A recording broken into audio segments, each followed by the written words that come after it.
Welcome to this explainer. Have you ever known someone, or maybe this is literally you, who walks into a room and just instantly feels that something's off? There's no drama, nobody's raising their voice, but your brain has already finished scanning the whole place. You pick up an avoided glance, a forced smile, or a totally normal sentence that's just vibrating with this hidden fake energy. A lot of people call this a gift. But if you're the one experiencing it, the inability to just turn your brain off can be incredibly heavy. So today, we're decoding the overly aware mind. So we really have to ask, is your sharp awareness a superpower, or is it actually a trap? We need to validate a really exhausting reality here. Picking apart every single interaction, taking moments home to analyze and replay them over and over in your head, it completely drains your emotional energy. It's not just about being smart. It's about seeing these hidden layers of meaning that everybody else just walks right past. In this explainer, we're going to decode the psychology behind this and really understand why the brain gets locked in this state. Here's our roadmap for today. We'll start with the over-awareness trap. Then explore the origins, looking at both nature and nurture. After that, we'll identify the signs of a restless mind, examine the anxiety and control loop, and finish up with 3 principles for peace. And just a quick note, while this explainer is strictly educational and not clinical therapy, there absolutely is a clear, safe path from understanding this burden to actually finding some sustainable balance. Let's get into it. Section 1. The over-awareness trap, or what happens when the brain has no off switch. Section 2. Origins. Where does this incredibly sharp awareness actually come from? To really understand the trap, we've got to look at the roots. Constant observation might look like a superpower to outsiders, but inside it can feel like a cruel burden. Empirical psychology generally divides this into 2 main groups, and the contrast here is fascinating.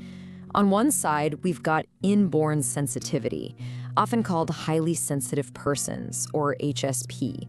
These are folks born with a nervous system that basically acts like an ultra-fine filter. From day one, they absorb and feel the world in extremely high resolution. But on the flip side, we have an inheritance of survival, which neuroscience calls hypervigilance. This isn't something you're born with. It usually takes root during an emotionally unstable environment in childhood. To wrap your head around hypervigilance, imagine a kid acting as a human radar station. They might be the kind of kid who memorized the exact sound of car tires rolling into the driveway just to gauge if their dad was coming home drunk or sober. Or maybe they learned to measure exactly how angry their mom was just by the specific sound of a kitchen cabinet slamming. Biologically speaking, their amygdala, the brain's danger alarm center, became permanently activated. It basically built a neural network to predict emotional disasters way before they actually happen. If that story resonates with you at all, please hear this. You are not broken. You're simply carrying a kind of intelligence that was completely shaped by survival. That invisible shield that once protected you, it just fused right into your skin. It's a biological adaptation. It's not a personal failure. Section 3. Signs of a restless mind, and how this shield actually shows up in our adult lives. So, when that massive awareness follows us into adulthood, how does it actually play out? Think about getting a simple Slack message at 4 p.m. that just says, "Come see me for a minute later." Now, for most people, that's just a regular meeting. But for the overly aware person living in constant analysis mode, a wave of tension hits instantly. You sense this invisible coldness. You start wondering, is my boss upset? Did I totally mess something up? You end up running a hidden mental marathon over a completely basic 9-word message. The science behind this constant analyzing actually lies in the default mode network, or DMN. It's just the brain system involved in reflection and self-referential thinking. For most people, it kicks in during rest or when they're daydreaming. But for the overly aware, this network stays heavily active almost all the time. It basically means half of your brain is smiling and holding a cup of coffee, while the other half is frantically taking notes and analyzing every little thing in the room. Honestly, no wonder you feel exhausted just sitting at a desk. Which brings us to the second sign, hyper self-awareness, which is driven by metacognition. Metacognition is just the ability to think about your own thinking, controlled by the prefrontal cortex. We all have it, but for the overly aware, the switch literally never flips off. It creates this totally exhausting chain reaction where you feel an emotion, you immediately analyze it, and then you instantly judge it. You don't just feel sad, you judge yourself for feeling sad when you have a perfectly good job. You don't just laugh. A split second later, you're evaluating whether your laugh sounded fake to everyone else. The third sign is losing relational innocence, and this stems from what's called theory of mind. This is the ability to make strong inferences about other people's intentions. Because you constantly see the backstage of human behavior, you know people don't always say what they actually think. If a coworker brings you a coffee, your brain instantly scans for hidden motives. You sort of lose the ability to just trust the surface of words, which makes every single interaction feel incredibly heavy and layered. And that leads directly into a pretty harsh reality, becoming a container for other people's emotional waste. We're talking about emotional absorption here, driven by mirror neurons. When someone nearby is anxious, your own heart beats faster. When a friend vents about a divorce, that heavy pain just sits in your chest for days. You basically become the emotional regulator for everyone around you, trying to calm the atmosphere. But the price you pay for that? Absolute exhaustion. Section 4, the anxiety and control loop. What happens when all this awareness moves into the physical body? All those suppressed emotions and that deep exhaustion, they don't just magically disappear. They move straight into your physical body. The biological mechanism at play here is interoception, which is the ability to sense the internal state of your body, processed by the insular cortex. Overly aware people usually have a highly sensitive interoception system. Say you drink an espresso and your heart beats a little faster. A typical person just feels alert, but an overly sensitive system detects that faster heartbeat, flips frantically through its data, and misreads it as an impending panic attack. Perfectly normal sensations suddenly become exaggerated warning signals.